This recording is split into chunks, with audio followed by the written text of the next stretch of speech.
Bonsoir tout le monde, nous sommes le 28 janvier 2022 et je vous accueille avec un Bitcoin qui stagne comme la majorité des marchés traditionnels. Et du coup, on a un tableau un peu mixte entre des gagnants et des perdants puisque certaines étaient prêtes à repartir comme FTT, alors que d'autres continuent à corriger comme Luna, FTM, qui avaient déjà affiché de jolis gains les jours précédents. Alors, on va aller tout de suite voir la charte du Bitcoin. Ici, on est en daily. Vous voyez que depuis plusieurs jours, 1, 2, 3, 4, eh bien, on est compressé sur cette zone de prix là entre 36 000 et 37 000 $. Alors, certes, il y a des mèches en haut et en bas. La grosse mèche ici, c'est juste avant le discours de la Fed. Et ensuite, on s'est retourné pour finalement réintégrer ce range très serré. Les marchés ont l'air d'être dans l'attente, dans l'incertitude. Ils ne savent pas ce qui va vraiment se passer puisqu'on a eu des chiffres macroéconomiques qui étaient plutôt bons au niveau des États-Unis avec une croissance en hausse, ce qui voudrait dire que la Fed irait augmenter ses taux peut-être de manière plus agressive vu qu'il y a plus de marge de manœuvre au niveau de l'économie réelle. Et là, on a très peu d'appétit côté long ou short sur les marchés traditionnels ou sur le Bitcoin.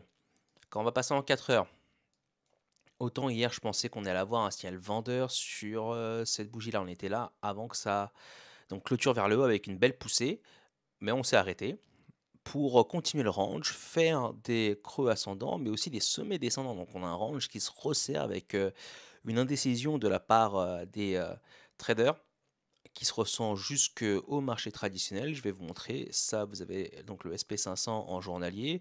Vous voyez que depuis la grosse baisse et depuis qu'on a repris quelques gains, eh bien on est coincé aussi dans ce range très serré. C'est pareil au niveau du Nasdaq qui rouvre à chaque fois dans ces zones-là sans pour autant casser vers le bas ou aller vers le haut. Donc là, on est vraiment dans l'expectative.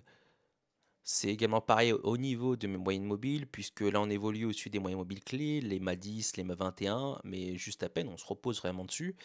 Et juste au-dessus, on a les MA 55 en 4 heures qui a fait résistance de nombreuses fois déjà, pas plus tard que le jour du discours de la Fed. Auparavant, on a pu la percer, mais réintégrer le niveau en dessous assez vite. Là, vous avez la résistance, résistance, résistance. Et également avant, c'est pareil, résistance, résistance, résistance. Là, on a fait une fois résistance. Et, et par rapport aux exemples précédents, là, ce n'est pas le prix qui vient vers l'EMA 55, mais l'EMA 55 qui vient vers le prix. Et juste en dessous, on a des EMA clés qui viennent soutenir le prix. Donc cela traduit cette compression de prix-là, une indécision, où on pourrait voir donc le prix partir violemment vers le bas ou vers le haut. La borne basse de ce range-là est ici à 35 500 $ environ. On a rebondi déjà 2 fois dessus en mèche. Si on vient clôturer une bougie en dessous en 4 heures, est-ce qu'en 1 heure on peut front run ça? Oui, en 1 heure également. Je pense que même si on vient clôturer en 1 heure en dessous des 35 500, on irait chercher les sub 35 000, voire le bas de la box comme on l'a fait précédemment. En haut, eh bien, c'est donné par différentes résistances. On a le premier palier, les MA 55, ensuite les 38 000 $ qui ont fait résistance ici, support ici, et enfin le haut du range de cette structure-là, court terme, parce qu'elle n'apparaît pas en daily, eh bien, ce sont les 39 000 $. Au-dessus, nous avons le niveau de support précédemment à 40 000 $, qui est également doublé aussi par la zone des 38,2 des retracements Fibonacci bear, les 38,2 à 40 000 $.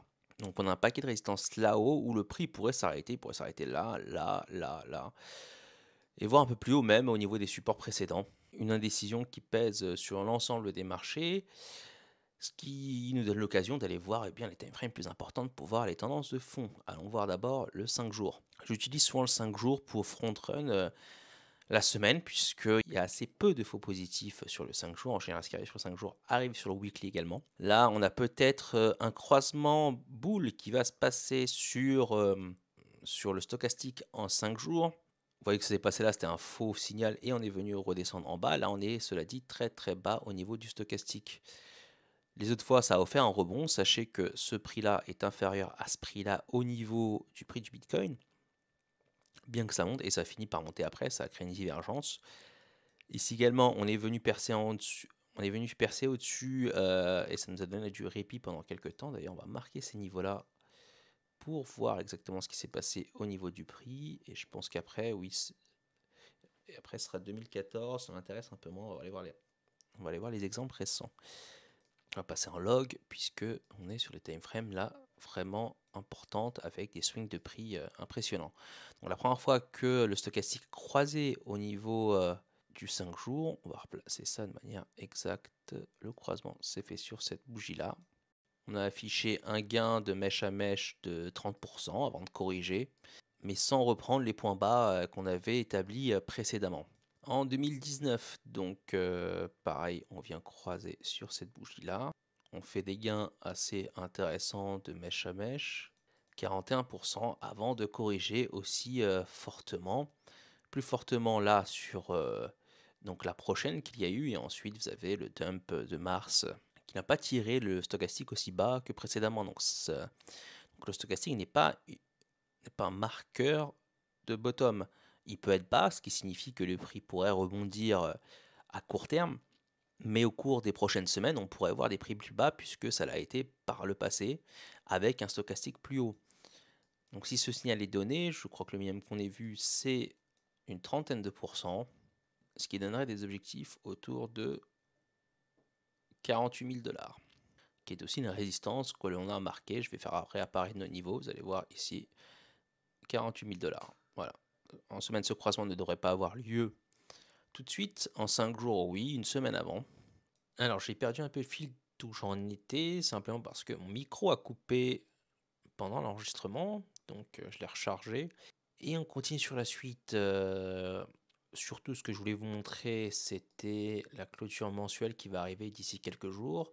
On est donc au-dessus de l'EMA 21, ce qui est une bonne chose, puisque ça pourrait faire support et donc possiblement marquer un bottom ici. Cependant, en dessous, nous avons l'EMA 55, cette fois donc en vue mensuelle, et auparavant, vous pouvez voir que ça a fait support ici, donc au niveau du bottom de 2019, après le bull run de 2017. Et auparavant, pareil, post-2013, donc en 2014-2015, on est venu se servir de l'EMA 55 comme support pour marquer le bottom. Pendant le fameux rhume de mars, on est venu percer ça et remonter assez vite. Maintenant, où va se situer cette EMA 55 en mensuel? À peu près ici au niveau des 23 000, puisque le mois prochain, ça devrait monter à nouveau, quelle que soit la clôture de ce mois-ci, à moins qu'on vienne vraiment se casser la figure en quelques jours en dessous de cette EMA 55 qui irait alors la tirer vers le bas.